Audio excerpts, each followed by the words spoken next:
In this video, I'm going to look at indices. Now, the word indices is the plural of the word index. Index has got an E here, but that E disappears and it becomes an I for some reason in indices, which looks a bit like indices. But anyway, that's by the by. So indices is just the plural of index. And what is the index? Well, it's the small number you see written at the top right of something. For example, 4. This number here, this 3, is the index. And that's the index there. And this number here is just the number that the index is applied to. It is also referred to as the base. The base. So we say the base of 4 raised to the index 3. Another word for index is power. So we can say 4 raised to the power of 3. And yet another word is exponent. Exponent. So this is 4 with an exponent of 3. And it's these numbers at the top here, the indices, powers or exponents that we're looking at today. So what are these indices all about?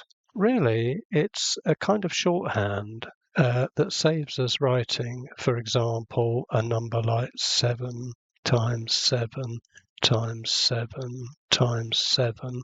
Here we've got 4 sevens and they're all multiplied together, and it's the multiplying that's the important bit.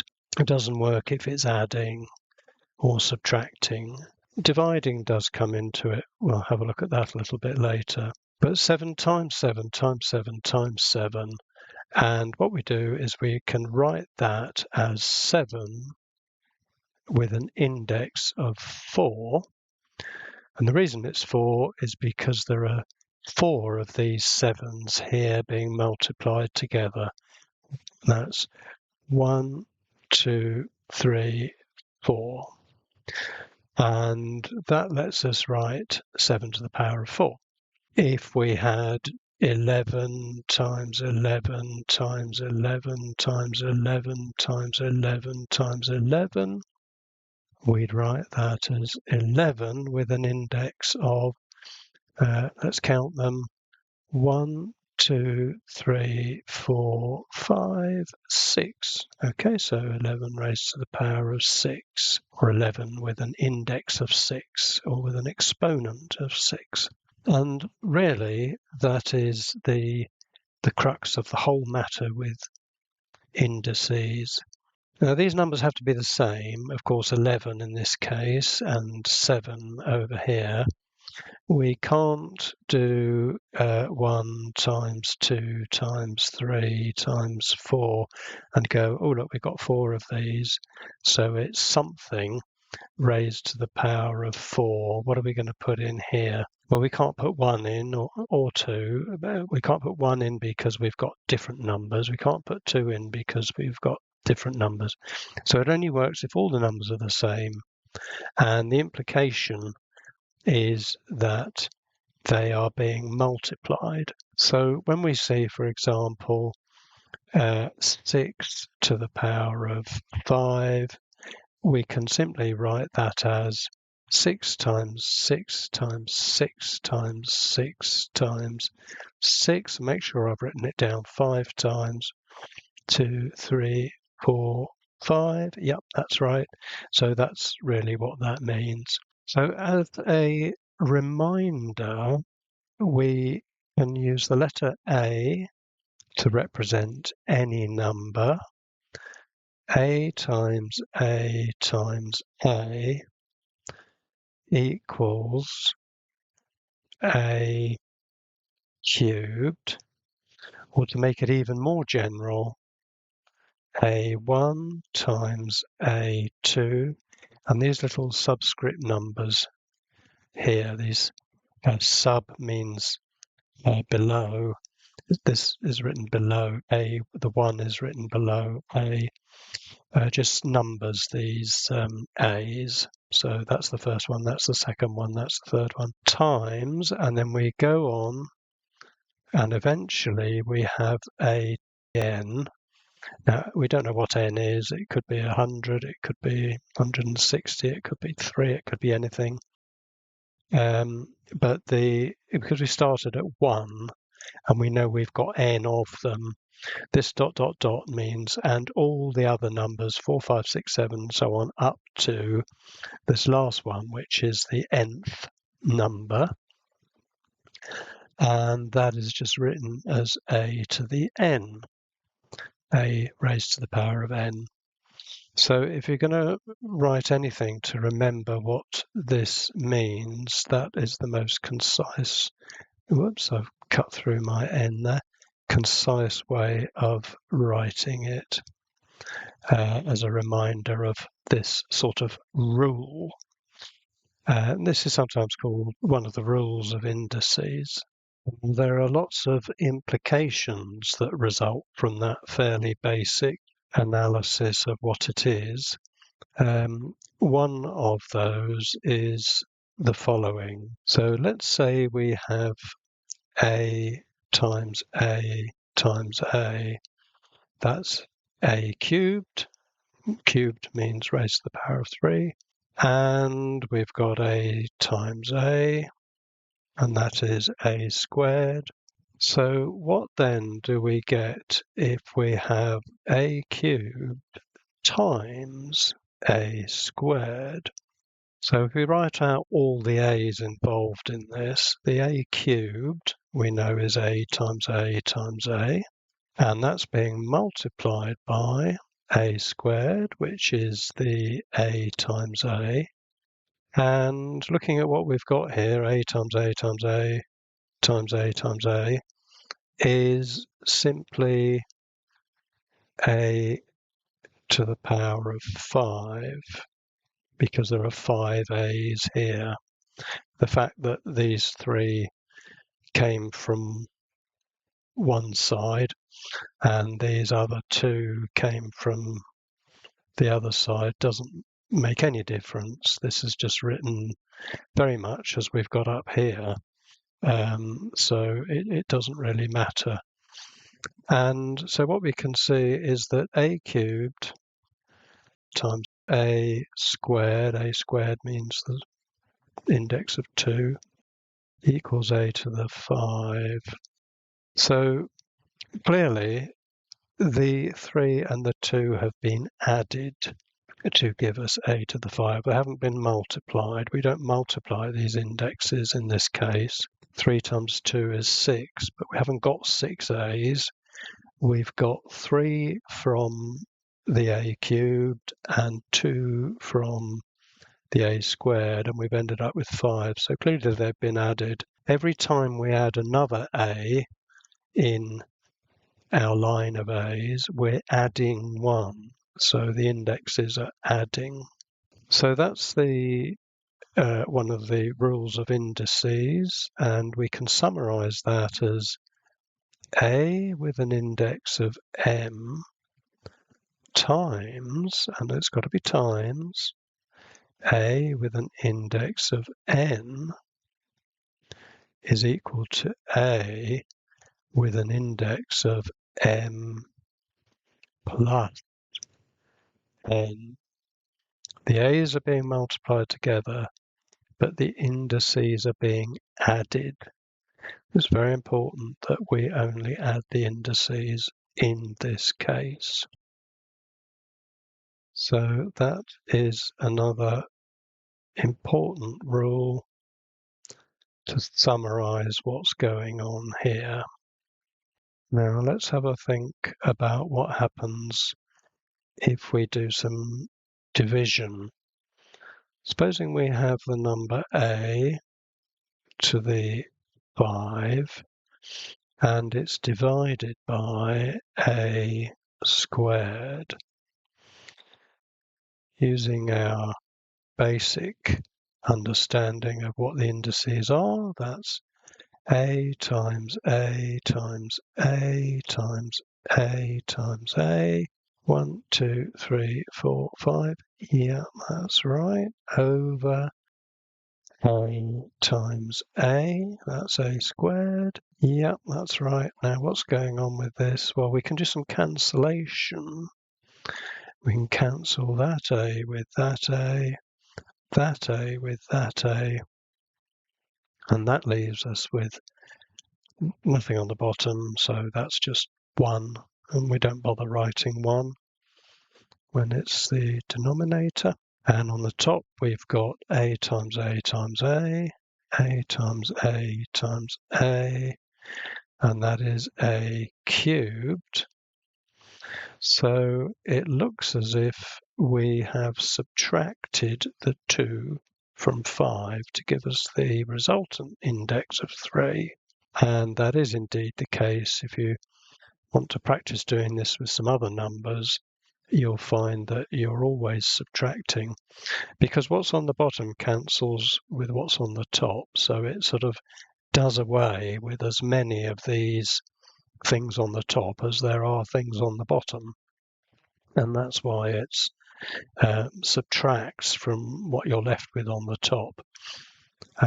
So the conclusion here is that A to an index of m divided by A to an index of n is equal to A to the index of m minus n, and that summarizes this rule.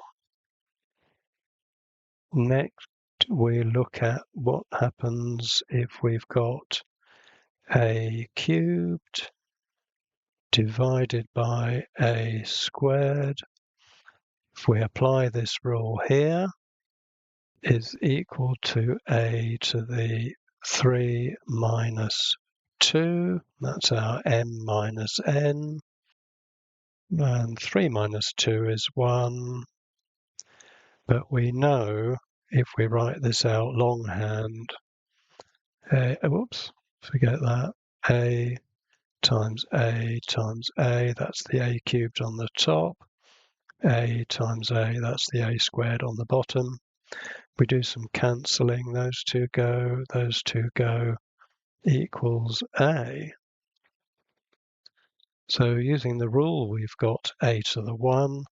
Doing it longhand, we've got A, and that means that these are the same thing.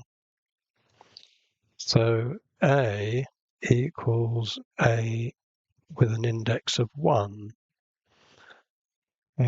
We might, I don't think this is one of the official rules, but we might remember that.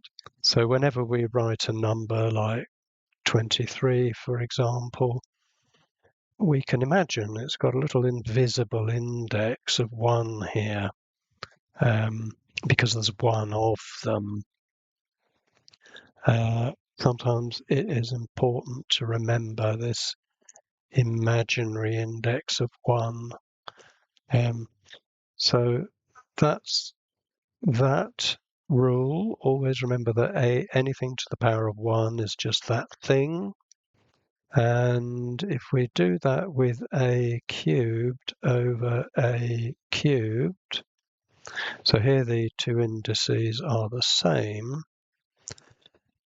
Let's do this out longhand. A times A times A over A times A times A.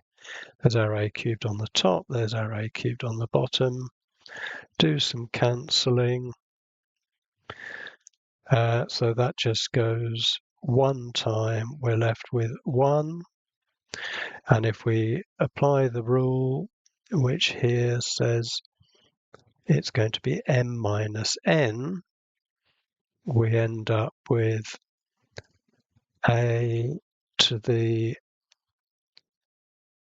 3 minus 3, and that, of course, 3 minus 3 is 0. So we've got 1 here and a to the 0 here. So the conclusion is a to the 0 equals 1. If we tried that with a different number like b squared over b squared, we'd go through the same process. It would equal 1, and that's b to the 0. So b to the 0 also equals 1. And it turns out that all numbers raised to the power of 0 are equal to 1. So 7 to the power of 0 equals 1. 9 to the power of 0 equals 1. 42 to the power of 0 equals 1. Anything with an index of 0 equals 1. So this is an important rule to remember. And all of these things are being derived from that initial basic premise, which was the index is a shorthand way of writing out how many of these things we're multiplying together. Now imagine what happens if we've got, for example, a times a divided by a times a times a times a.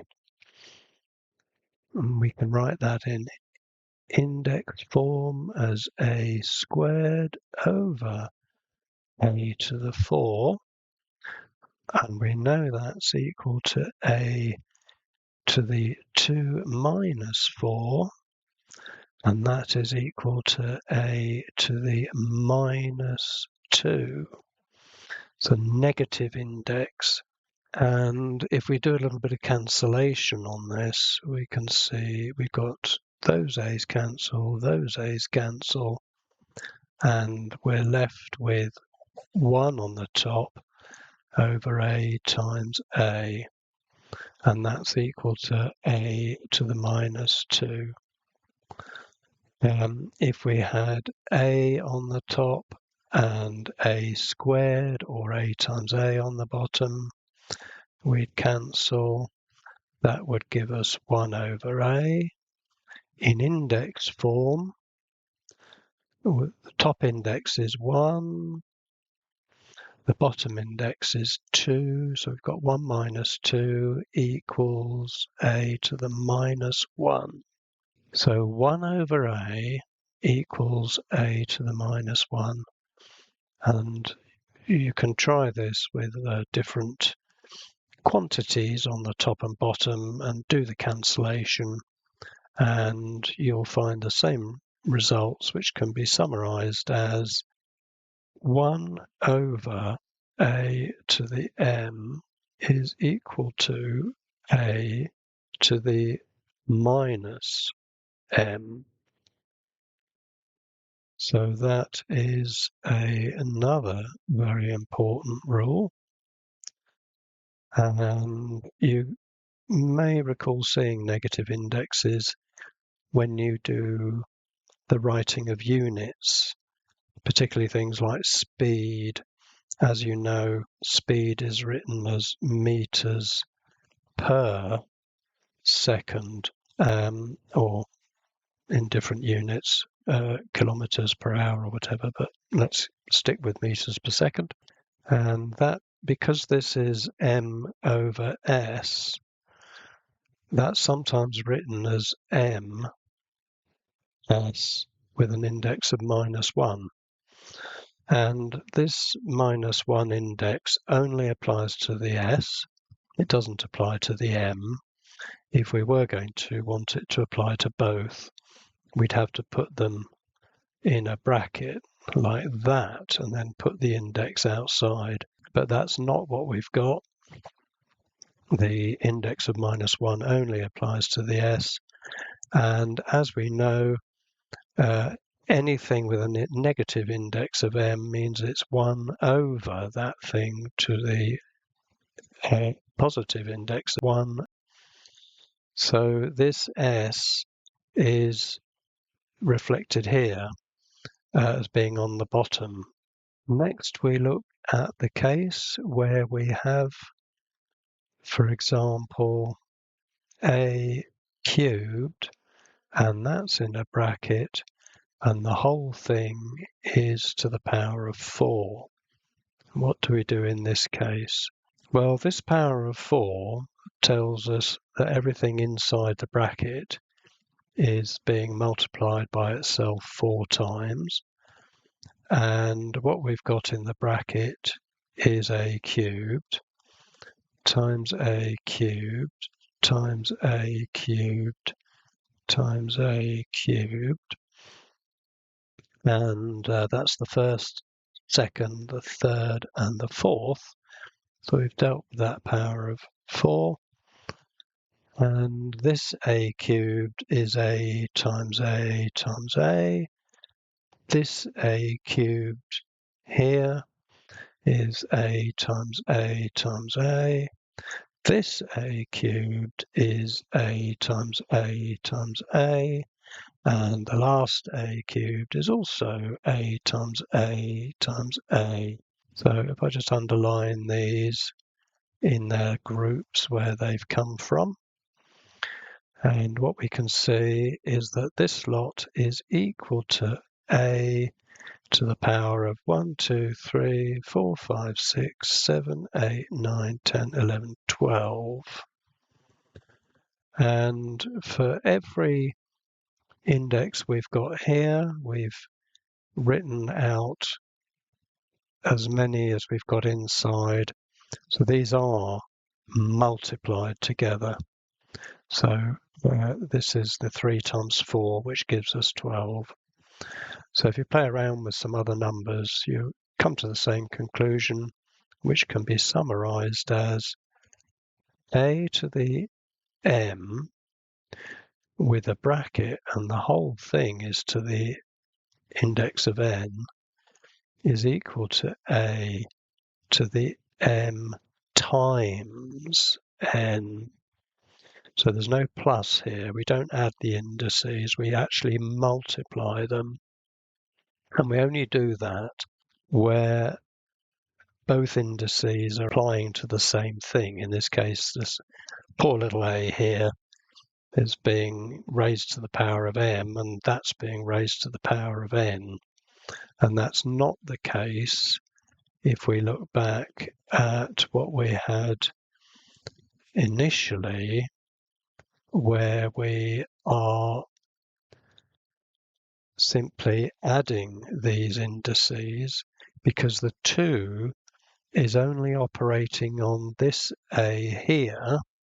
It's got nothing to do with this a, and that's why we wrote out a cubed gives a 3a's, and a squared gave us 2, and we added them. This 2 is not multiplying on the 3, or not acting on the a cubed, and the a cubed isn't acting on the a squared. But when we've got the bracket and the outer index here is acting on the index that's inside the bracket, then we multiply.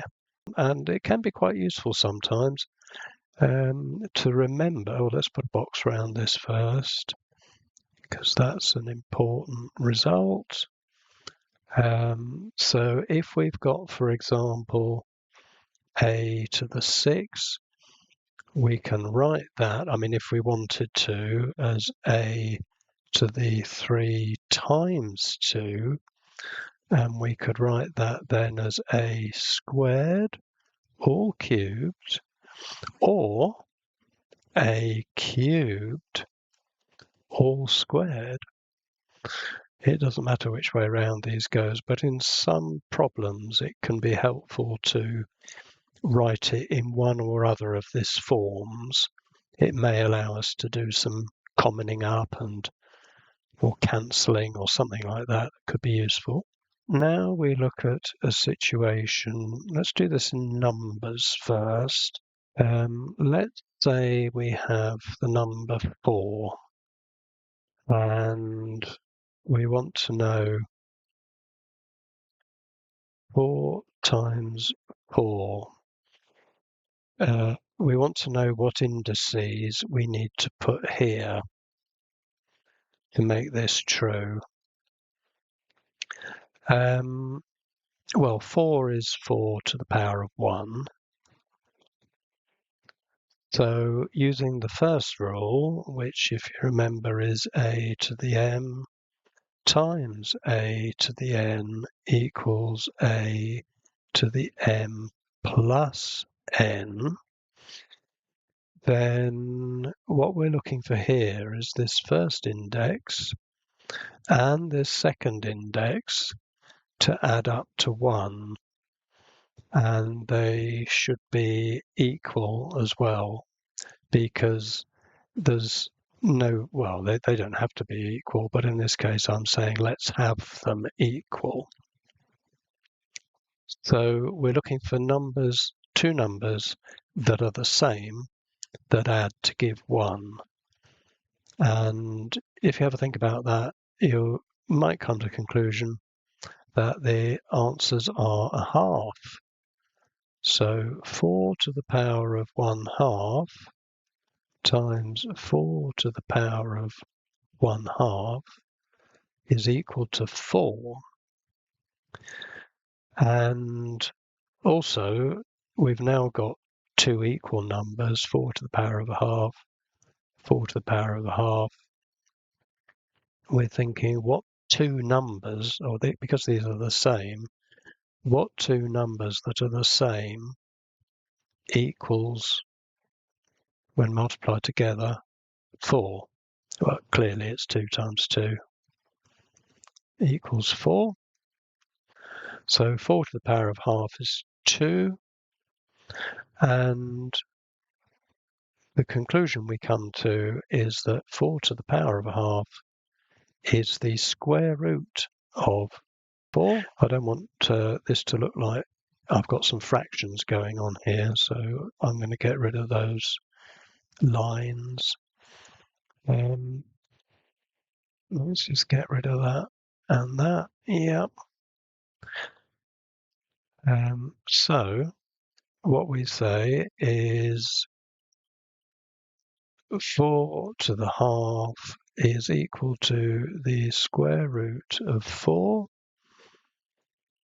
And if we do that with other numbers, like 3 of them, what indices do we need up here? It's going to be a third, because a third plus a third plus a third equals 1. So 4 to the 1/3 times 4 to the 1/3 times 4 to the 1/3 is equal to 4 to the 1/3 plus 1/3 plus 1/3. And of course, a third plus a third plus a third is 1. And that's just 4. Now, what number do we multiply together? It's got to be the same number, 4 to the third times 4 to the third. So we're looking for this same number to give us 4.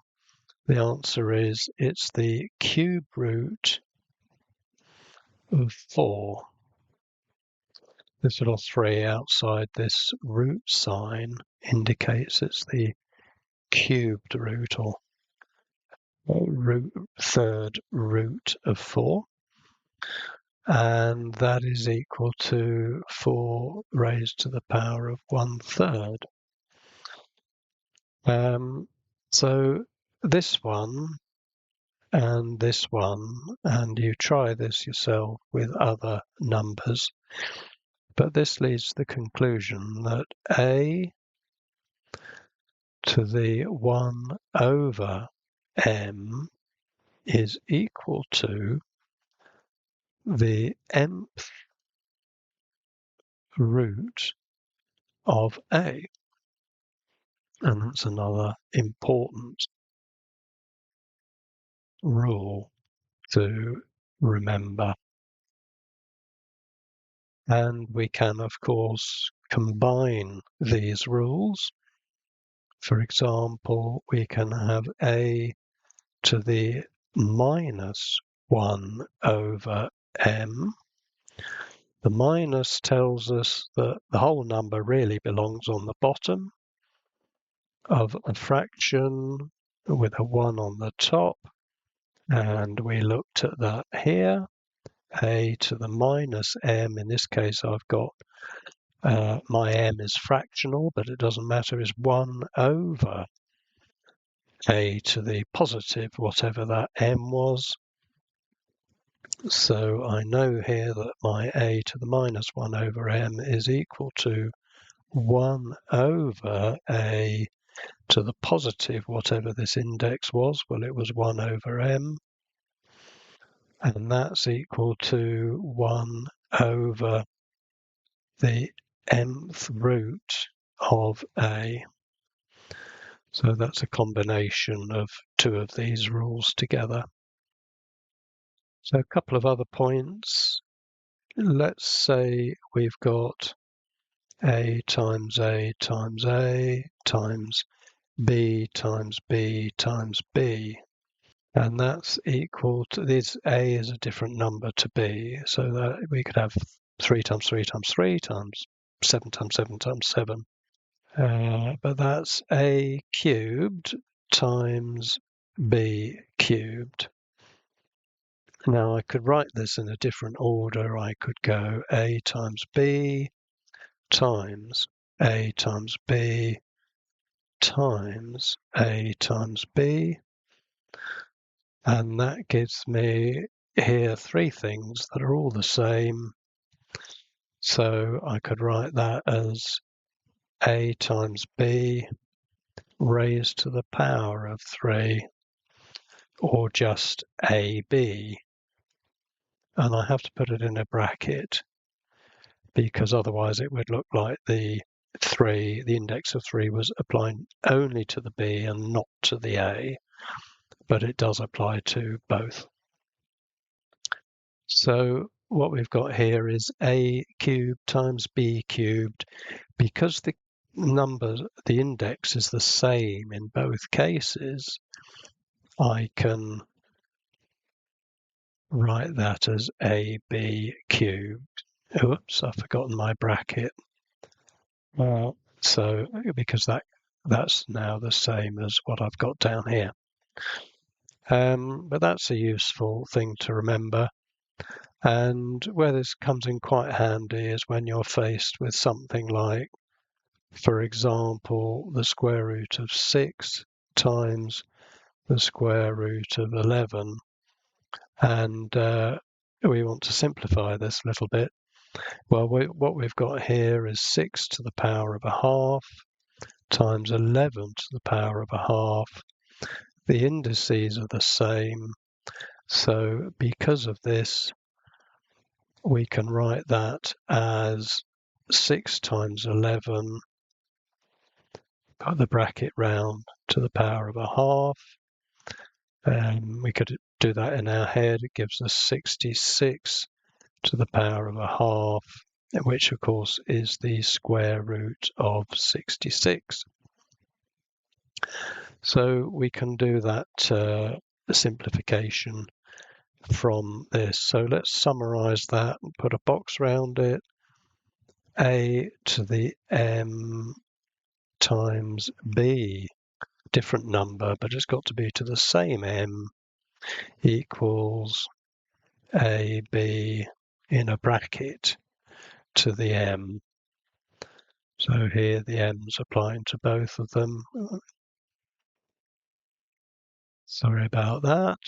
And if we do the division side of this as well, we've got a times a times a over b times b times b equals a cubed over b cubed, and that's equal to a over b with a bracket all cubed. And again, that comes in handy sometimes, particularly with square roots, or let's say cube roots even. If we've got the cube root of, I don't know, 16 divided by, and it's got to be a cubed root, we can't have different roots, 27, and we can simplify that as to one cube root over the whole lot, cube root of 16 over 27. So the cube root applies to the whole lot, which is why I've written it so big. And I always put these little tails on my root signs to show where they end. Anything following or multiplying isn't affected by this root symbol. So that can sometimes help when simplifying and working things out. So let's write that in a box just to be able to remember it. A to the m over a different number, b to the m, equals a over b to the m. So what I've got written here is all of those rules, if you like, what we had in boxes, the important bits summarized, starting with the most basic description, the shorthand that applies to everything, and all of these other things, these other rules that we had, just follow on really from the implication of this first rule. So some of these you won't see written down in textbooks and so on because they are just variations of the same thing. For example, if you look at this one here, 1 over a to the m equals a to the minus m, that kind of follows on from this one. If we just had a to the naught on the top, which of course you know is 1, no, there's the rule that says it even, that one there can be considered as a to the naught, then the answer would be naught minus the index on the bottom. In this case it's n, but in this case it's m, and that's why we've got a to the naught minus m, or a to the minus m. So they don't always write these out fully like I've done here, but it may help you to write this down and have it as a reminder. And if you are writing these out and you think, well, why is this like that? I can't remember how we got there. Go back and have a look at the relevant bit of the video that explains where it comes from. So let's have a look at an example. Supposing we're given the problem to simplify the terms b to the fourth squared times b cubed all over b to the power of 11. So we've got to simplify that. Now really it's a case of working from the outside in. On the top here we've got something in a bracket all squared, and we know that the index here and the index there, they can be multiplied. That's using this rule over here. Here we've got a to the m in a bracket to the n, and that's a to the m times n. So what that gives us here is equal to b to the 8 times b cubed all over b to the 11. And here we've got b to the 8 times b cubed. So we use this rule here. A to the m times a to the n is a to the m plus n. On the top, we end up with b to the 8 plus 3, which is 11, and that's over the b11 on the bottom. And we can then apply this rule, which is a to the m, where m is 11 on the top, over a to the n, where a is 11 on the bottom, is equal to a to the m minus n. So that is equal to b raised to the power of 11 minus 11, which is 0. And then we apply this rule here, which is anything to the power of 0 is 1. So we end up with 1, and that's the answer simplified. Another example here, let's do simplify this one, which is e to the power of a half times e to the power of 3 over 2 minus e to the power of minus 1/2. So let's see what we can do with this. Notice here we've got the minus sign. That's not a multiplying thing. However, what we do have is this term outside the bracket is being applied to both of them. So we can multiply out the brackets first. That gives us e to the power of a half times e, and we'll do this one to the 3 over 2. And that is, that's meant to be a 2 there. Minus, and we've got e to the power of a half times, and this one was e to the minus 1/2. Now, here we've got e and e being multiplied. They've both got their own index, so we're going to use this rule here, the same index, and we add them. So this is going to give us e raised to the power of 1/2 plus the other index, which was 3 over 2. And from that we minus, here we've got e to the power of a half times e to the power of minus a half. Now where it's minus, that goes on the bottom. That's using this rule here. So we can write the first bit as e to the half, and the next, this second e with the minus half goes on the bottom, but it's e to the plus a half when it's on the bottom.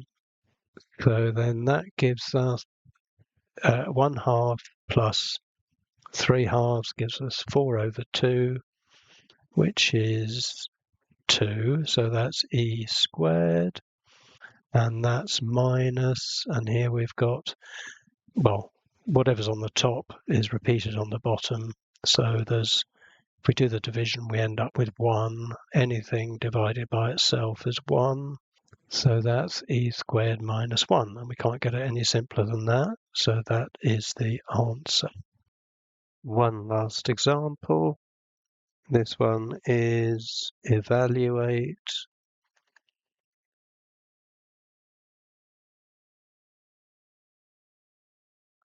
27 to the power of 2/3. So in this one, we're being asked to calculate the actual number you get with 27 to the 2/3.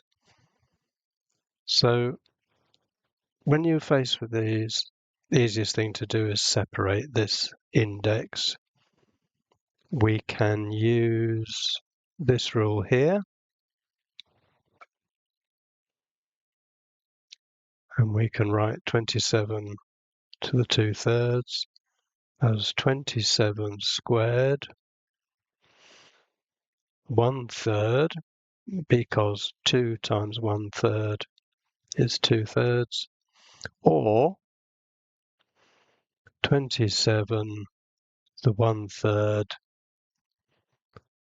squared, because 27 to the 1/3, well, 1/3 times 2 is 2/3. So either of these will work, and these are both this rule here. When we look at this, we've got to square 27, which can be quite a big number, and then find the 1/3 root. And remember that the 1/3 root is using this rule, is the cube root of whatever number we get when we square 27. And finding that cube root's not likely to be very easy. How about if we look at this, we're looking for the cube root of 27, and that might be easier to do. So we're looking for a number such that a times a times a, that's whatever the cube root is, we'll call it a. When we cube it, we get 27. And it's quite easy. If we work through, then the answer is 3, because 3 times 3 gives us 9, and 9 times 3 is equal to 27. So the cube root of 27 is 3. So if we go with this, we've now got 27 to the 3rd inside the bracket is just 3, and we square that, and the answer to that is 9. So choosing which one of these to do first is quite useful. If we had gone with this one, just as a matter of interest, 27 squared is 729, and the cube root of that is, not using calculator here, 9. The cube root of 729 is 9. So we get the same answer either way, but one way you can do it in your head, going with this side, not that side. Nothing wrong with this, but it's a lot more complicated. So look for the easier way of doing it, and maybe part work out both ways until you can see which one's easier and finish with that. So that's all. Goodbye.